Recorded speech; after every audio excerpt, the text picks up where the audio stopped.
Hi everyone, welcome back to our channel. I am back with a new video. In today's video, I'm gonna let you guys know the ways to delete your Fortnite account on PlayStation 5.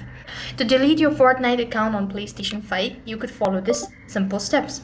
So in order to do it, first thing first, open up a browser, and on the web address bar, you wanna type in www.store.epicgames.com. When you type in that information, taken to this sort of page, or you'll be logged into your account. After, what you want to do is click on the top screen. When you click the profile option, when you click on the profile, you get multiple options underneath. Go ahead and click on account. As you click an account, it's gonna take you to the account section page where you could see all of your information. While you're on the account setting, you want to scroll down to the bottom and you could find this option as delete account.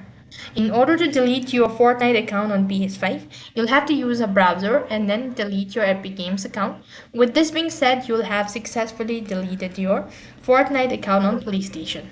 That's all for this video. I hope the video was helpful. Make sure to like, share and subscribe to our channel. Thank you for watching. See you in the next video.